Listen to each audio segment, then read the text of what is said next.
many people use wireless Bluetooth and Wi-Fi modules on their boards, and very often these modules are with PCB antenna.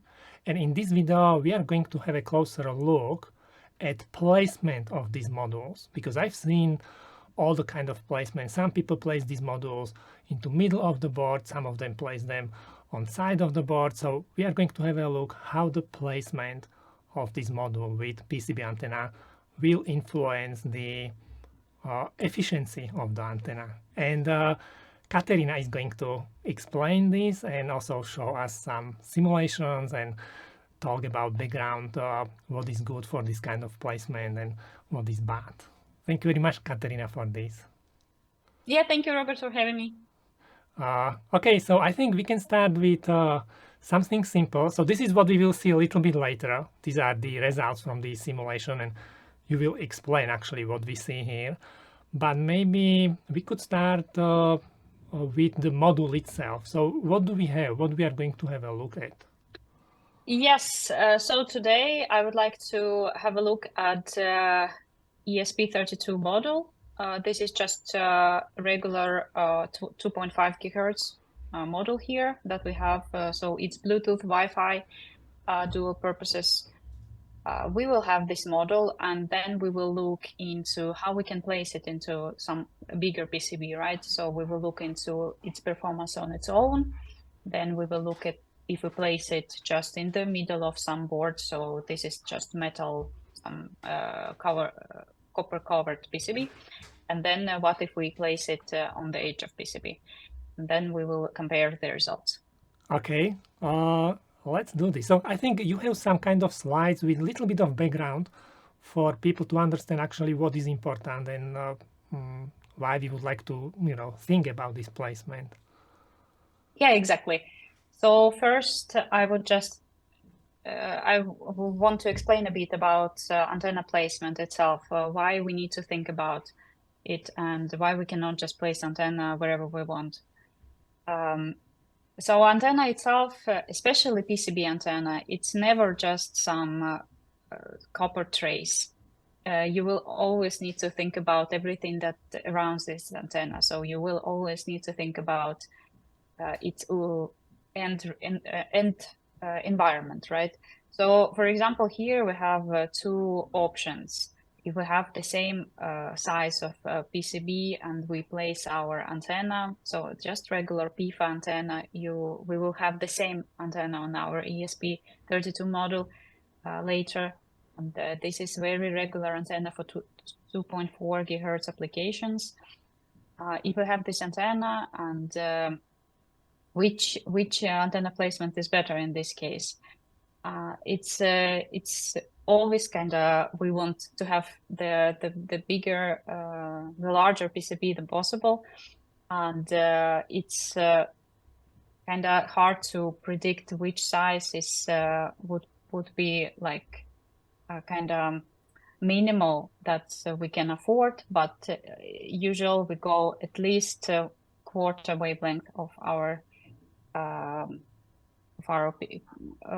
working frequency. And so you need to think about this way, that your antenna, especially if it's under 6 gigahertz, so 2.4, so Bluetooth, Wi-Fi, and even everything lower, even more. It's not only just this part of antenna, it's more even so this part of antenna. So the ground plane. Exactly, the ground plane is very, very important, because this is just an element that kind of creates the resonance, but then the antenna resonates itself using the ground plane. Mm-hmm. So we cannot just have this part and then nothing here. Antenna won't work. Mm-hmm. I mean, it will work somehow, but you will have like 10% efficiency or so out of 100. So the minimum that we can go is 1/4 of wavelength. This is the minimum, but then the more the better. Mm-hmm. And yeah, so here I can kind of show it that effective antenna size is the whole our module. Mm-hmm. It's not just this antenna part. And at some point, so after several wavelengths, we already don't see so much increase in efficiency. So then it's already not so beneficial to increase more and more. Usually, in of course, all kind of like device manufacturers, they want to have the smaller devices, right? So and then we don't have so much place for antenna. So usually it's we have some problems. So what you will see is that you will just your efficiency of the antenna will suffer if this is some small dimension of ground plane. This is interesting because, as you said, some companies they try to design smaller and smaller modules. So basically, maybe the ESP32 module size is actually a good size, because if it's smaller, then antenna is not going to be as effective as it is now. Yeah, so for 2.4 gigahertz wavelength, it is about 120 millimeters or so.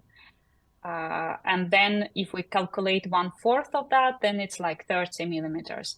And that model is more than that. So this is a good size. Mm-hmm.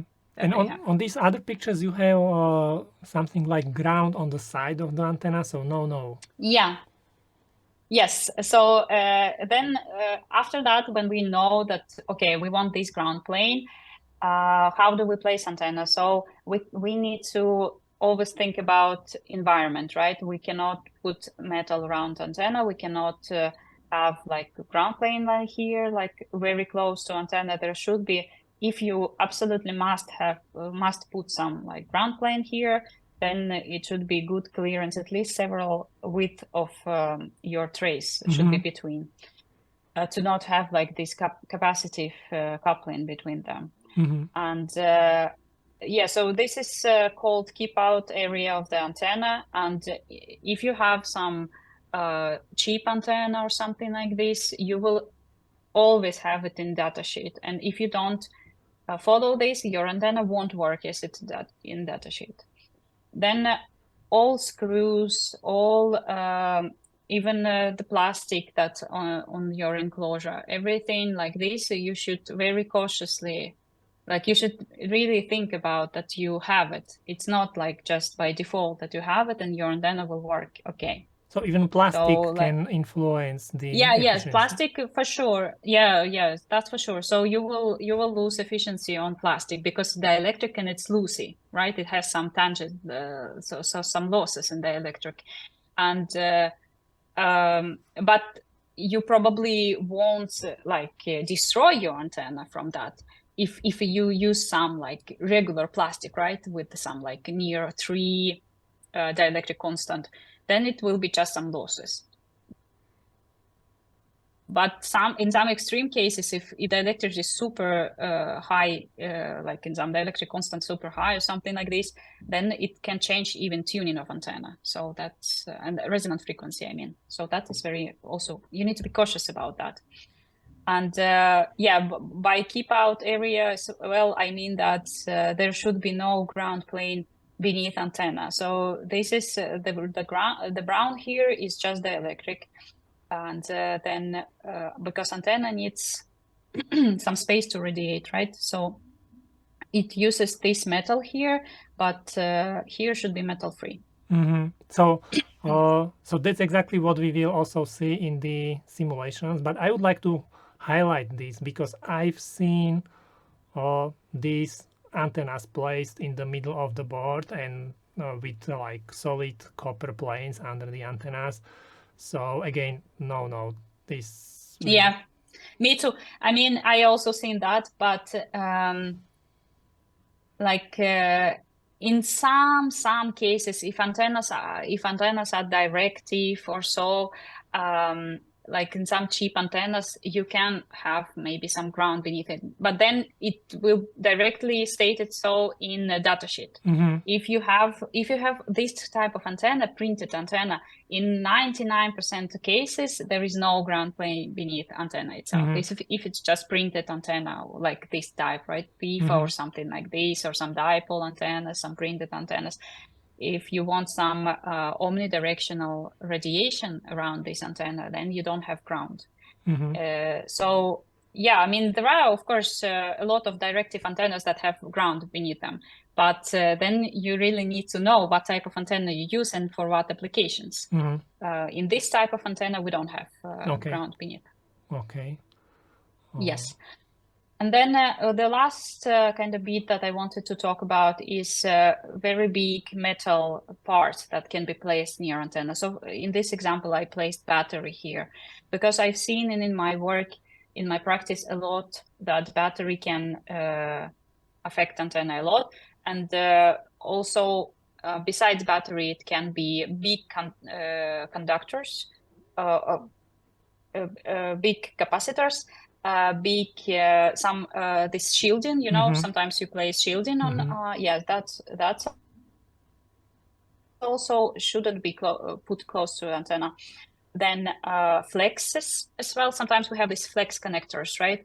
And sometimes we have some cables, and it happens a lot that you don't even think about, but then your cable or your flex can be close in wavelength to your antenna, and then you can get some parasitic resonances. So that should be also you should be cautious about your wireless connectivity, where to place these flexes, where to place your antenna, so you don't have some like bad influence. And then maybe you should add some extra ground points better to not have these parasitic resonances. For example, with the battery, it happens a lot. I really see it a lot in devices that there is a battery and there is usually some gap between battery and PCB, right? And this gap is effectively cavity antenna. And this cavity antenna, if we are so lucky, it resonates the same frequency or close frequency than our antenna, and then we have problem. So we really need to think about how we place batteries or big metal structures, how we ground them, and yeah, we really need to be cautious about this to not to destroy the antenna performance. So let's have a look on simulations. I'm curious. Yes. So in simulation, as I said in the beginning, we have this model, right? So first is just the model, yeah? First is just the model. Yeah. Okay. This is just the model. I got this this ESP32 model, and this is antenna. This is exactly the same antenna as I showed now in this kind of PDF file. This is PIFA, so it has feed here, and then grounding, and then some length that it resonates on our frequency that we want. And it has some like things, you know, some here, some connector and some model itself, and it's placed on the some PCB. So the size of this, as we were talking about, like what is the appropriate size. So here we have 50 millimeters. So this is quite good for our antenna at our frequency 2.4. It's kind of close to half wavelength. So this is good, and we can see it on our S parameters. So it resonates at like our frequency that we want approximately, kind of like around 2, maybe. I mean, it's quite wide, so it can be like if we want to find like 2.4, it's somewhere here, right? So as parameters, we have some resonance kind of close to where we want to see it, right? We so want this to is see the it resonance antenna plus the whole board, not just the module, but whole board. No, this is only the model. So this is what we now see. Yeah, but the model itself is just the yellow part. Yeah. So, this is just this whole board. Yeah, this is small board, and this is the model. So this is kind of this developer kit, right? That they have like that they kind of you can buy. Yes.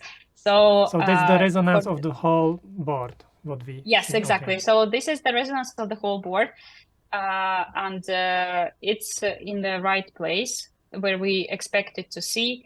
we have efficiency of around 50%. So this is not good, of course. Like this antenna needs tuning, and you need to also think that I didn't do anything with this model, right? I didn't tune the antenna. We usually have maybe some matching network for antenna, and yeah, then we usually place this model somewhere maybe. So so we kind of, this antenna is not tuned. That's why efficiency is not optimal, I would say, because 50%, nobody wants 50%. Then what happens with the other 50%, right? Of the efficiency. So how do you know it's 50%? Because the 3.5 dB is 50%? Yeah, 3 dB approximately is 50%. So it's a bit lower than 50%. And then we can also look at the radiation. So radiation in this case, in this kind of kit that they offer, this is exactly kind of as it should be. This is donut shape, very famous kind of radiation pattern, right? This is donut, exactly what we want to see, with the null in the center where we don't need to have any radiation, and it's kind of omnidirectional in this plane, right? So it radiates around. I have a question.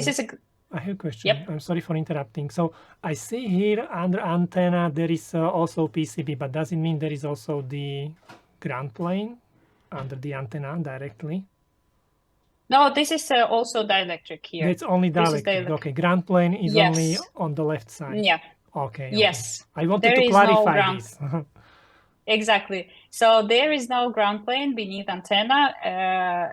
Everything made here as it like should be done according to kind of this PDF that I showed you before. This my notes. This is the ground plane. So this is ground plane, and this is dielectric, and this is dielectric as well. This is all the dielectric. Okay. So yes. So this is also interesting. So basically, antenna doesn't have to like stick out of the board. It still can be placed on the board. Just don't place ground plane in the part of yeah, exactly. Yeah, exactly. That's why it's called printed antenna, right? Because you have just some keep out area. You have your area of the same PCB that you will put all the components, all your like elements on that PCB, but you have just some keep out area, free from ground plane, free from metal, and then you have your antenna already printed on the same PCB, and it costs you nothing to have it, right, compared to cheap antenna. Can we go back to the donut? I would like to understand a little bit more what does it mean? Like, does it mean the strongest field is around the board, or it's in front of the board, or? Yeah, so the red color is the strongest field. Okay, so around the board. Yes. So this is so-called omnidirectional radiation. So it kind of radiates in every around the board, as you mentioned, and this is what we expect to see with this kind of antennas. So this antenna should provide this radiation pattern. So not in the front, not in the back, but around. No. Yes, like this. Okay. So this is what we see. This is the radiation pattern of PIFA without any ground plane beneath it. This is how it's supposed to be, right? On this frequency, and then so this is just this model, and on that kind of starter kit.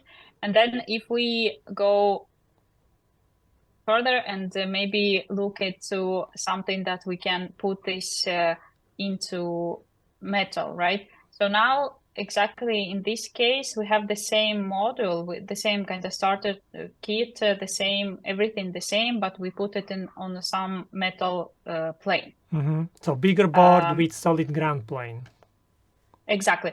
So what is good in this is that we have now bigger ground plane, right? So for antenna, this is better. What is bad is that we don't have any keep out area for antenna. So this is solid metal. It goes all the way. And what we see in this case is that our resonant frequency shifts. So our antenna doesn't work anymore at 2.4. So it works somewhere around 1.9 gigahertz because it's completely outside of its intended application, right? So it's completely outside of its intended, how it's supposed to work, right? So even if it radiates, it doesn't matter because it doesn't work on the correct frequency. Exactly.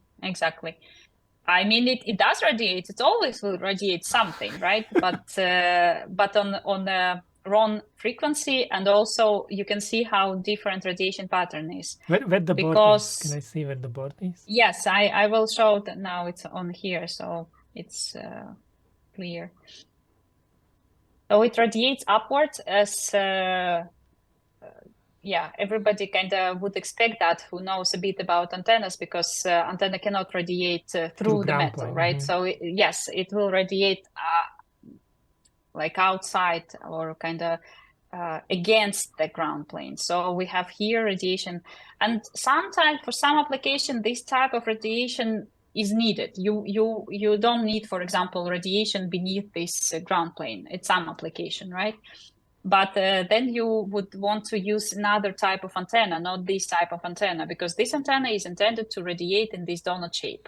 And I mean, you can use it like this, but then you need also to tune it back to your frequency, because now it's not does not radiate on your frequency or 2.4. And if we look at efficiency at 2.45, it's minus 25 dB. It's like you lose 99% of your efficiency, or even more. So you basically we can conclude that antenna does not work at all. Here. Yes. So don't place ESP32 into middle of the board with big ground plane. Yeah, even small ground plane. If there will be ground plane beneath antenna, it won't work. That's the point from here. So even small, even like if it's placed close to the edge of this plane, it still would not really work. No, because it would shift the resonance frequency. Exactly. It won't work. It should be metal free here in this area. So this is what we have. This is interesting because I never really thought about this frequency shift. But then question is, because this is a model, there is no way to tune the antenna, I guess. Yeah, I mean, sometimes, if this is a model, there is no way to tune antenna. I mean, sometimes even in models, you can somehow, like, they give you some tools to tune, but I mean, with this kind of antennas, you actually can tune it even manually, just scrub a bit, because you basically can change this length of the antenna here, and then it will change. So for this case, for example, because our antenna is now tuned downwards, so what happens is that length of the antenna is too much for us for this antenna to radiate on 2.4. To get it back in 2.4, you need to remove a little bit of that snake, but it won't get back your efficiency, because antenna is on ground, like above ground plane, and it will improve a bit, but it won't improve to like good level. Okay. Then. Yeah. And then if we look into another place, so this is exactly the same size of the board of this, some PCB that we put this developing kit. But in this case, we just kind of leave antenna hanging here over the air, right? And everything else is exactly the same. I'm curious. So what happens in this case is that the resonance staying in the same place as it should be. 2.45 around, so it's kind of very close to what would be in that first case, right, where we had just this kit. And then with the our radiation pattern. We have kind of donut shape, but it's a bit distort. But I mean, we still have the radiation around the board. And I will show it on the model, but just around efficiency, that it is kind of, I mean, it's still not good, but not 25 minus 25 either. Yeah, so I will show the radiation here.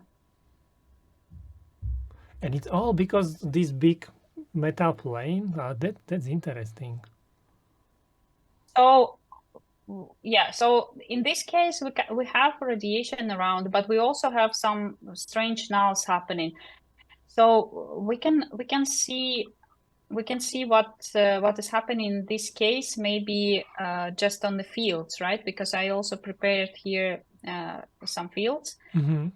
So here we can see how E field is distributed around the XY plane, so basically all the plane. And we can see that there are very strong fields generated, and our board, so here's the edge of this big board, it radiates quite a lot from the edges, as you can see. So this is what I said, that not only our antenna radiates here, but all this metal board radiates. And if we can see the same here with just our model, what we see is that we have kind of like a similar behavior. So the board radiates with antenna, but the field rate is kind of close to what we had in the big PCB case. I can maybe animate it so it's a bit more,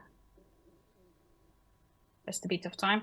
But so what we see in this case is that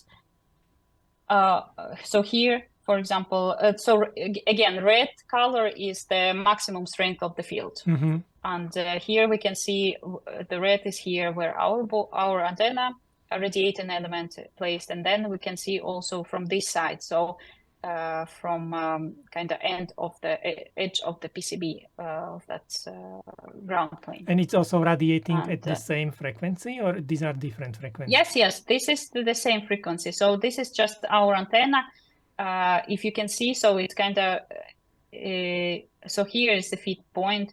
So it's kind of excites the fields in the board, and it goes like this, right? So then it radiates. So then you can like over the. So this is what we checked here is the phase of our field, and then we can see how.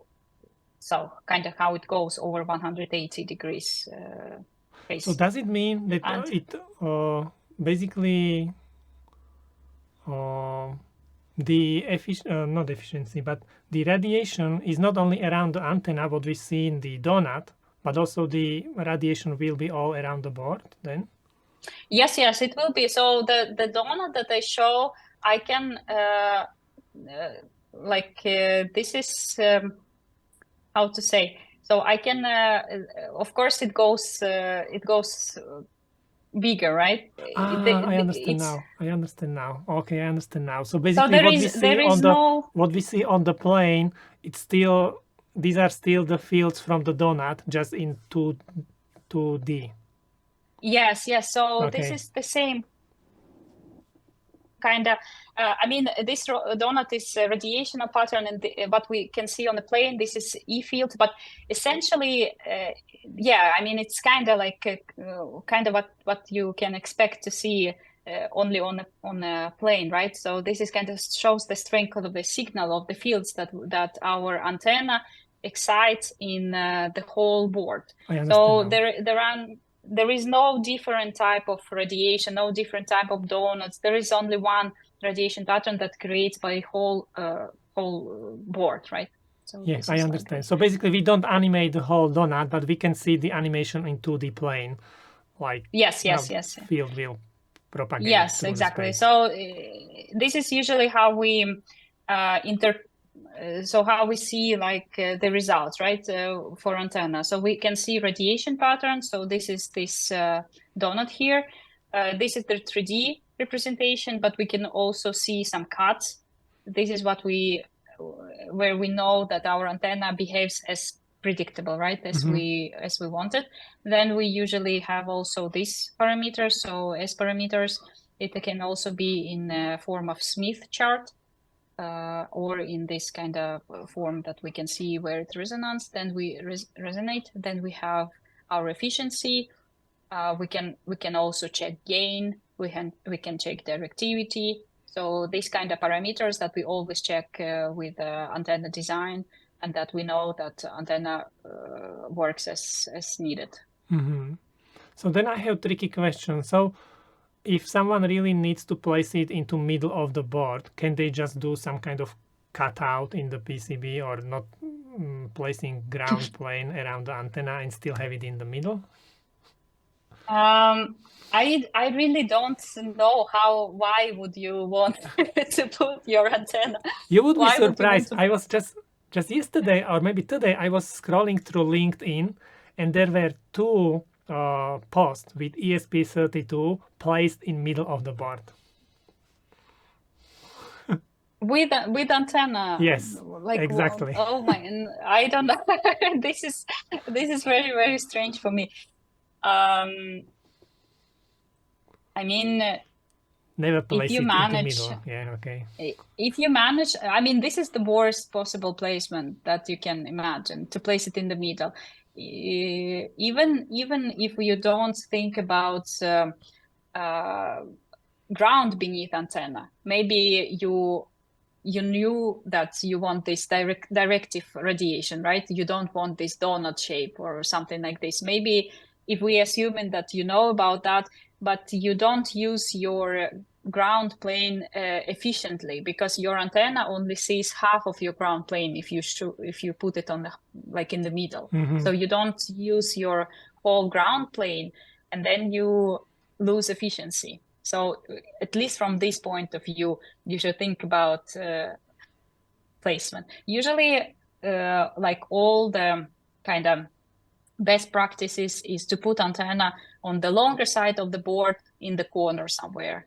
So for example, if we have this longer side of the board here and we put it somewhere like in the corner, but here we have some holes for some contact or something. So this is the next best placement. And now I have another question. So I see the mounting holes there. So maybe if someone places their metal screws, that's also not good, is it? Yes, metal screws. Yes, exactly. So no, it's not good in this case. It will disrupt antenna and probably will detune antenna as well. So by detuning, I mean that resonant frequency will shift, as we saw it on the second case. So in this case, sometimes you need to put, like, you don't have any other choice. Then we just try to simulate it and see how it affects, right? How we can maybe combat it, right? So like be prepared for that. And then, well, you can maybe use some plastic screws. That's alternative. Plastic screws would be okay in this case, much better than metal screws. So plastic screws are okay. And if you need, like, need to put some screws, you can at least not ground them to this metal ground, so they kind of floating and don't become a part of this kind of ground plane. Okay, now I guess everyone knows that probably we really don't want to place this kind of board into metal enclosure, correct? Yeah, of course. Like no, unfortunately, we don't have antennas that can radiate through metal. That would be very maybe good for some applications, but no, metal kills like 99.9% of a signal from antenna. Well, I mean, sometimes you need to place your antenna in some metal enclosure. For example, if you make like locks, right? For like wireless lock, for example, it cannot be plastic. But in this case, you need to strategically put some small holes somewhere to allow at least some radiation out of your metal enclosure, and then you need to simulate these holes, or this maybe you can fill them with some epoxy or some plastic or something like this, and you need to simulate it and know where to place them and what kind of antenna you can use in this application that can actually at least get some signal through these holes. Mm-hmm.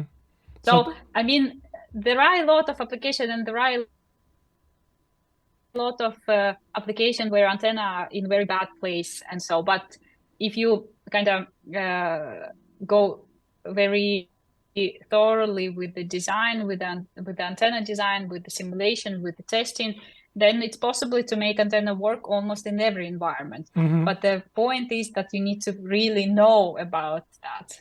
Mm-hmm. Because even, I guess, even like smartwatches or phones, smartphones, even these are not like the best, because there is sometimes metal frame. Smartwatches are on your wrist or Yeah, with wearable devices, it's another like also very challenging and another story, because the human body is very, very loosely dielectric, and it's like for smartwatches, antenna design is very challenging. First of all, because it's very small, and as we already kind of discussed a bit, that we cannot, in our smartwatches, we cannot guarantee ground plane that we need for good efficiency, right? Because it's small. And we also cannot place some kind of typical antennas in smartwatches. So we really need to maybe use some 3D places. So kind of incorporate maybe antenna into display or into some like metal enclosure of I've seen our watch. transparent antennas actually. Yeah, Which are transparent antennas also possible. I mean, they are not, as I know for now, like for current development, they are not like, of course, 100% transferable, because it's still mesh, conductor mesh, because you cannot radiate without conductor. And there is just some very, very, very small conductive mesh that is so that our eye cannot pick it so much, right? But it's still visible, and it can be but it doesn't have very good efficiency as well because of that mesh. And so there are a lot of problems, but there are a lot of also kind of approaches to solve these problems. And with the smartwatch, with the mobile phones, of course, you also need to think about like how human will interact with it. With our mobile phones, we hold it and then we can cover antenna, right? Because antennas on mobile phone, they are placed all like around on these edges, right? And then when we hold it, we cover it, and our body is very loosey, and efficiency can drop like 10, 20 dB in this place where we cover it. This is very a lot. And but this is, if it's just efficiency, then it's not problem, because in the mobile phone we have a lot of diversity antennas. So it's not just one antenna. There are another antenna that can maybe help that antenna, right? That doesn't work properly. No, I've seen on your LinkedIn you posted a picture with someone holding a smartphone. Yeah, I think. Yeah, exactly. That was a simulation of a mobile phone with 5G antenna. So it's kind of maybe future with millimeter waves. Well, some modern phones already have millimeter waves, not in Europe, in America, because in Europe we don't have millimeter waves. We have only sub 6 gigahertz 5G. And but yeah, so the point is that human body sometimes can even detune antenna. So that is the worst case scenario. Usually you just maybe lose some efficiency, but then in the worst case scenario, something happen and you can detune your antenna. And maybe you heard about some like scandals or something happening with some phones that then user uses in some way that maybe designer didn't think that they would use it like this. hold it like this, and they don't work anymore, and then they need to kind of maybe like release some updates, maybe some software updates. Sometimes you can maybe like program your other antennas differently or something, and sometimes you cannot fix it anymore without actually like hardware updates. So yeah, happens a lot, and the point is that you cannot really to think about antenna as just antenna. That's the main point. And it never operates in open space. It never like just hangs somewhere like in vacuum, right? It's always placed somewhere. In this case, it's placed on our board, on our PCB, on some ground plane, but then it's covered with some enclosure, maybe some plastic enclosure, and then it's, for example, put on a table or on a wall. In some other cases, we have some wearable device that somebody wears on their body. That's another application. Some antennas are intended to work underground. That's another application. So yeah, we really need to think about antennas as kind of as a whole system, right? So they will work in this device, and they will be placed in this environment. So what do you actually do? What's your job? Yeah, I design antennas starting from... I'm not surprised. I design antennas starting from very scratch, like from a concept. How it usually goes is that you like know, of course, some specifics, right? For example, you need to design antenna for Wi-Fi applications, and you have these space restrictions, and then you have your some concept, right? Like some concept of antenna, for example, this PIFA antenna. Then second stage that you have is that you start to get more detailed design, because as we discussed a lot of time today, antenna never alone on PCB. There are a lot of elements. There are a lot of like some metal parts, and then there is enclosure and so, and you need to simulate that as well. So you do this detailed simulation. You get some good results. And then you prototype it, measure it in chamber with a VNA. Usually, if it's a very simple antenna like this, usually simulation is very accurate. I mean, it's even in complicated cases, it's very, very accurate, but just you need to really spend time into detailed simulation. The more details, the more accurate it is, but then also, of course, you spend more time on that. So it's kind of like always trade-off. Yeah. Go ahead. I will make a note. Yeah, I just the last part is that after that, when you have your prototype, you tune it usually in a lab a bit, so it kind of actually work, because you always have some kind of tolerances, manufacturing tolerances. You have some maybe human errors or something like this. So yeah, you tune it, and then you have your ready. Usually, when you have good simulation, one prototype round is enough. So you do all this, like from the environment through simulation, through debugging, testing. Yes. Cool. Yep. Okay, so my question, what I made a note about is, can we have a closer look on this simulation? So I see you use ANSYS. Yeah. So how, if someone would like to know how this kind of simulation is created, so what do? You import the 3D model of the board, and then... Yeah, I can... so in this case, I use ANSYS you can use any other, though, a lot of different like CST, FECO, a lot of different simulation tools, some open source as well available. So I found this model. This is just step model. And then so here we have antenna. I made it as a copper. So because the model usually it comes as a like single kind of like a single element, right? And you don't have materials. So I needed to split it so that I could assign copper to this part, or just some like metal, and then my dielectric, so FR4, to this part. Yeah, I assign port. So here we have port, feed. Then this end is always grounded.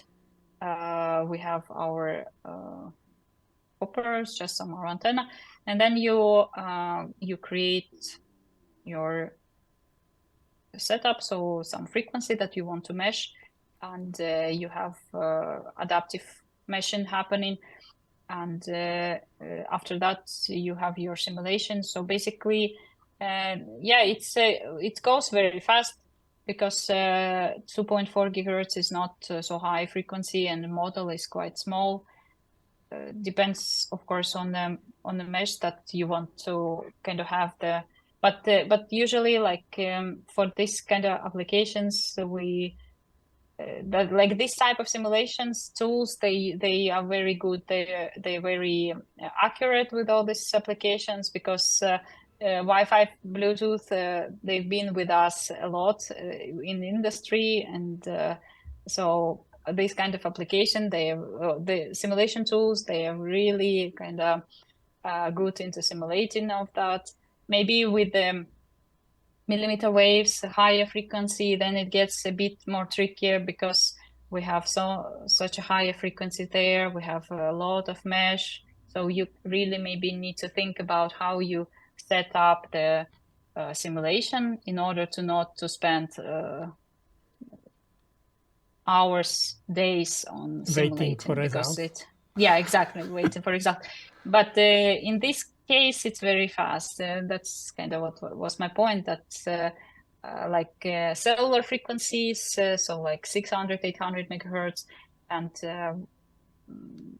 this Bluetooth frequencies, they are very, very good for this kind of simulation. It's because the mesh So doesn't have to be so small, and you don't need so many yeah, points to exactly. calculate. Yeah, exactly. Yeah, Okay. exactly.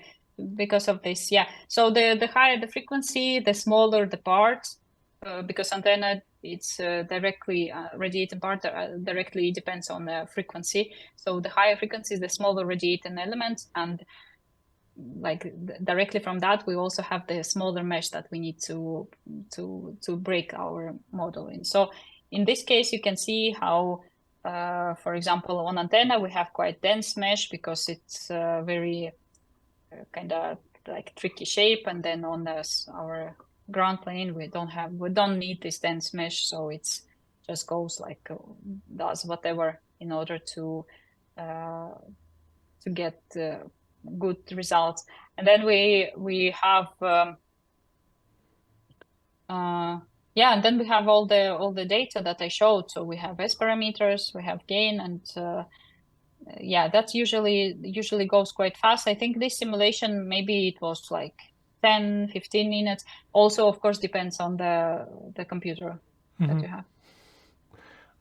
And you mentioned there are good free simulation softwares. Can you name some? Because I know many people, they would like to try these and use maybe some free tools. Yeah, I mean, I know that I seen several open source software, at least that's been like in developing stage now.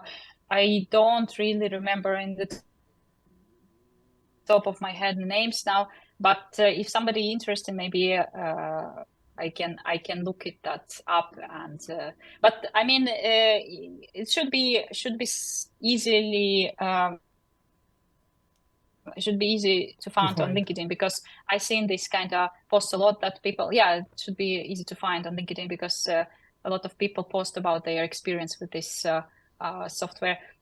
I kind of had this conversation with one company from Canada, and they did this kind of open source simulation. Don't know exactly what happened, if they ever finished it or so, but I know that like at least several teams working on that, and a lot of people also in researchers and in like just radio frequency community contribute a lot into that. Okay. So that always good when if we have something like this, like open source. Yeah, especially for if it's not like complicated what we just simulated today, I guess Yeah, it can be exactly, done, exactly. and maybe it can help Yeah, some people because this was very interesting for me. The most useful information was the frequency can shift because I really I had no idea this can be the problem. yes, yes, yes. That I know, like, because when you very deep in the field, you kind of lose sensitivity and you don't understand anymore what people actually have idea about, what people don't have idea about. So for me, of course, this is very obvious, but a lot when you like often when you work with some other engineers, you learn something new from them, they learn something new from you, and then you really can see like that this maybe some simple things, they can really be like something new for other people. So yeah, I think this is very good to at least have a fresh look into this. Like if you always thought that you can just buy some cheap antenna or some module and put it wherever, that's kind of not happening. Yeah. Okay.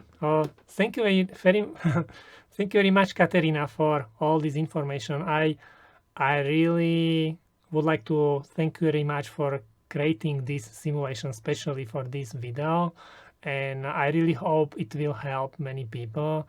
Especially, I really hope I will see less ESP32 modules placed in the middle of the board. That would be really good outcome from this video.